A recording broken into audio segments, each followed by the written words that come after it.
Ladies and gentlemen, welcome back to the channel. Thank you so much for tuning in. And today we are back with my review of this week's WWE NXT. In the background of this, we'll be having an NXT Elimination Chamber match. Johnny Gargano, Matt Riddle, Adam Cole, Finn Balor, Tommaso Ciampa, and Pete Dunne running in the background. As we get into this, if you've enjoyed my past two videos, make sure to subscribe down below, hit the like button, share with your friends. And as I review NXT, we're going to run through most of the show pretty quickly, as I do want to spend a good chunk of time talking about the main event, the match, the triple threat for the North American Championship, and the subsequent fallout around Finn Balor and Tommaso Ciampa and Johnny Gargano. Let's kick this off. WWE NXT, October 23rd, 2019. We are here.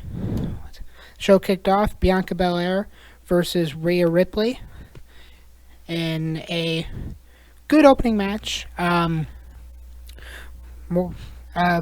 Showcase for Rhea Ripley. That was a good competitive match. Even still, Rhea Ripley showcased her strength and power and how unmatched she is in that department in NXT, in terms of the NXT Women's Division. Rhea Ripley did defeat Bianca Belair by pinfall. These two worked well together as a very physical match. Both of them did get good showcases of their strength along the way. They did keep up a very good, very quick pace to not let the crowd fall out of it, kept the crowd into it well. And I thought it went really well. I thought it was a good match. Rhea Ripley looks really strong heading into her eventual showdown with Shayna Baszler for the NXT Women's Championship. But I think she'll need, I don't think she needs another showcase match. I want to see this championship match, but I don't know when we're supposed to get it. But all in all, Ripley looked really good. Belair is also really good. I hate to see her lose so much, but I guess she has had opportunity after opportunity and hasn't capitalized on them, so we'll see what happens with her. But Rhea Ripley looked great, and I can't wait to see what happens next with her. Next up on the card, we had Matt Riddle versus Cameron Grimes. Now this match surprised me a little bit. I thought, with Cameron Grimes not being a super big star yet in NXT, this might be a bit of a squash and a showcase to kind of start rehabilitating Matt Riddle back to championship contendership, but it wasn't. It was a very competitive match. Matt Riddle and Cameron Grimes both looked really, really good in this match. I think the biggest story on this was the aftermath of the match, in which Matt Riddle went to give the bro fist to Cameron Grimes. Cameron Grimes refused to fist bump Riddle, and then Tyler Bate, who was actually in the crowd at ringside during the match, gave the fist bump to Matt Riddle, and then the heel Cameron Grimes was a little unhappy with this and pushed the former NXT UK champion Tyler Bate, and then Bate came back and took out Cameron Grimes. This will ultimately lead to a match between the two that, while yes, the match will be good, there's honestly not a lot of heat behind it. This is a very stereotypical way of making a match. Just, the babyface did something the heel didn't like, and the heel attacked them, and now we're having a match, and Tyler Bate will probably win because they've shown no interest in pushing Grimes. He's just lost both of his matches. But what this did show is that Cameron Grimes can absolutely be good in long matches. This was his best performance up to date. He's had a few good matches in the, I forget what that tournament was called, with the winner getting a shot at the NXT Championship. I'm blanking what that tournament name was called, but he looked good in that. He looked good here. And, yeah, the inevitable Grimes-Bate match will be good. Next up, we had the Fashion Police and Isaiah Swerve Scott versus the Forgotten Sons. Honestly, this was a basic six-man tag team match that was fun only because the Fashion Police, BREEZANGO, they are so good. I think the best story here was the entrances by Tyler Breeze and Fandango.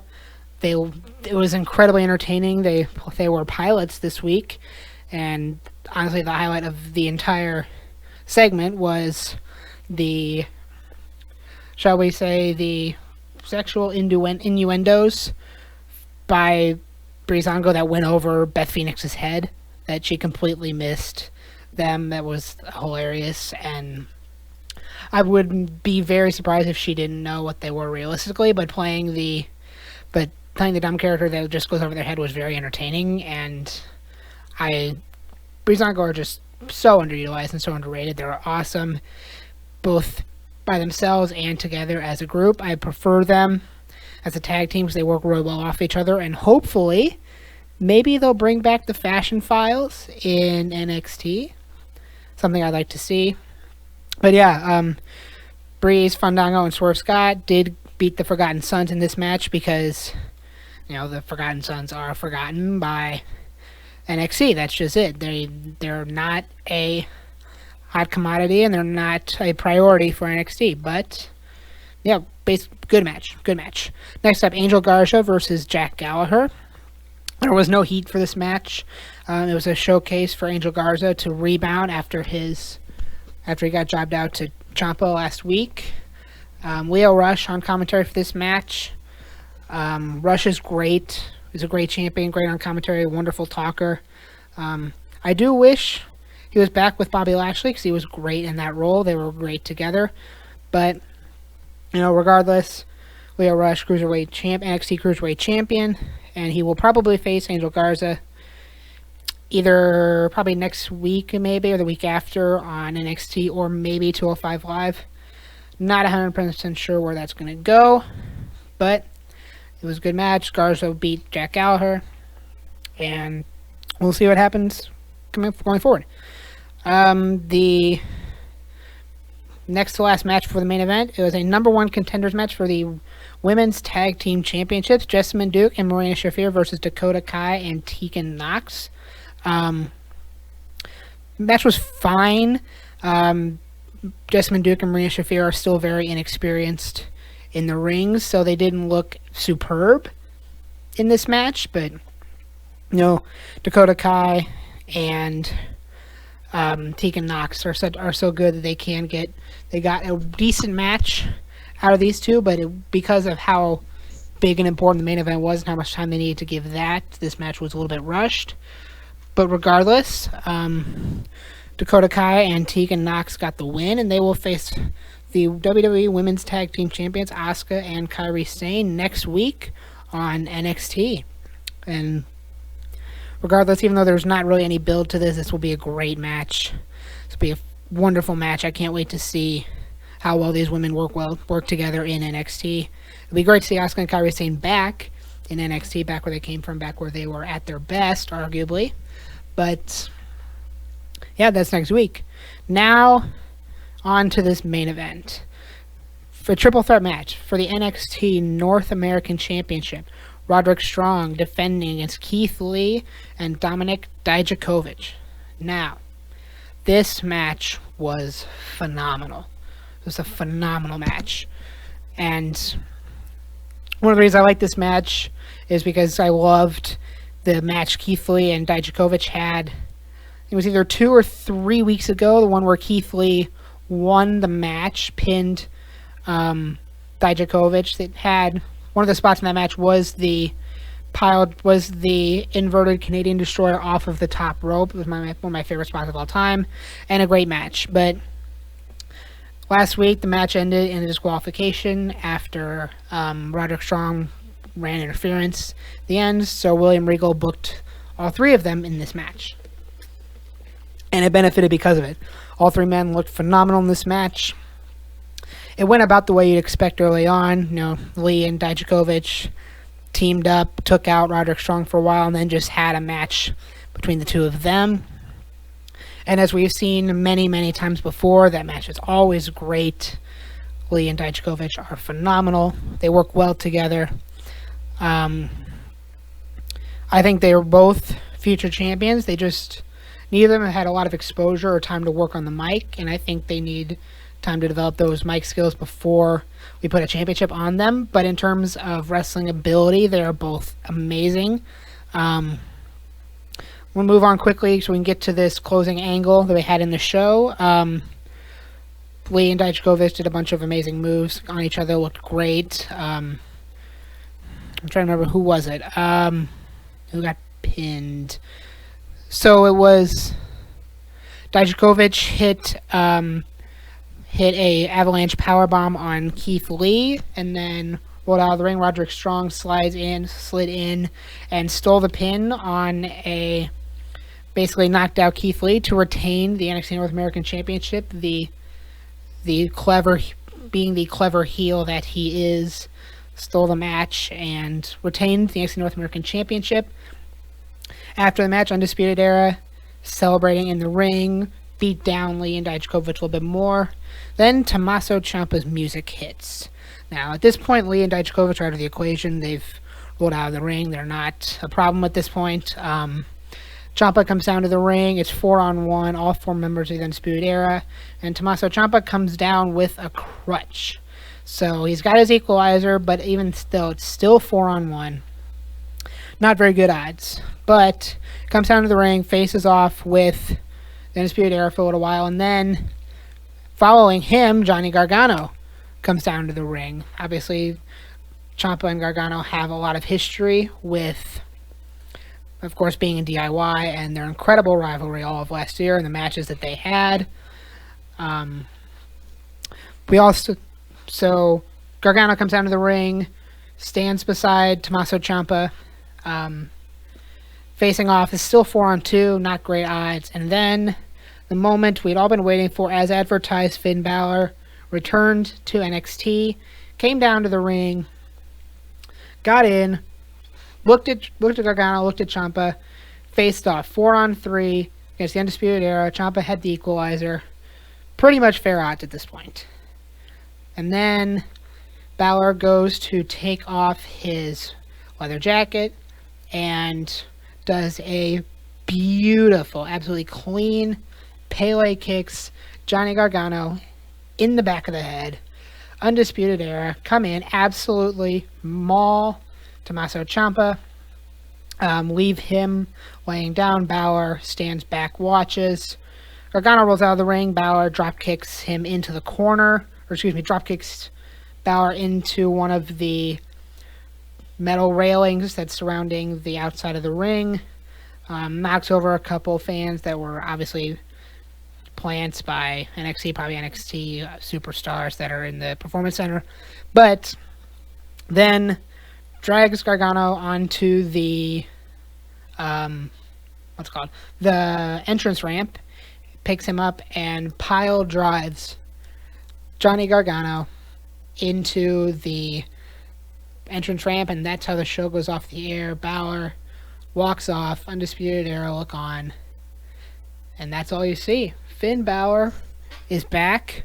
Heel Finn Balor, I should say, is back. This is great for him. This is great for NXT. Balor is... I haven't had the opportunity of seeing Finn Balor as a heel like during his Prince Devitt days in New Japan, but the babyface character just wasn't fitting him in WWE. His peak was the night he won the Universal Championship, and unfortunately had to relinquish that due to injury, but that was his peak. He hasn't gotten anywhere near that since, until now. Finn Balor, with this turn, is the top star in NXT. He is the hottest thing in wrestling, and most fans probably didn't see this, but on WWE Backstage last night after after SmackDown, he was on and talked about he felt great, he felt like reinvigorated, and he just had one thing to say. He said that the Prince is back. Prince Devitt. Is Prince Devitt going to make a return? Is Balor going to go by that name in NXT? That'd be great. I would love to see it. I don't know if WWE has gotten the rights from New Japan to use that name, but we'll see what happens. But I'm excited for this. Finn Balor is one of my favorites. He is incredibly talented in the ring. He's incredibly talented on the mic, and I can't wait to see where they go with his heel character. I can't wait to see how well he does. But yeah, that's the show. NXT did well. this week, I would probably give it a B grade. Not quite a B plus. Some of the in-ring action could have been a little bit better, I think, but it does get a B because of that show closing angle and the triple threat match main event. Brings the entire show up. Otherwise, I would say maybe a B minus or a C even for the rest of the show. But that main event and the subsequent closing angle, A plus, absolute A plus, phenomenal. But yeah, so next couple big matches, Ciampa and Cole for the NXT Championship coming up. We'll have Balor and Gargano coming up soon. Those are both going to be incredible matches. I don't know when they'll be happening. I'm not 100% sure when the next TakeOver event is, but they'll probably save them for that.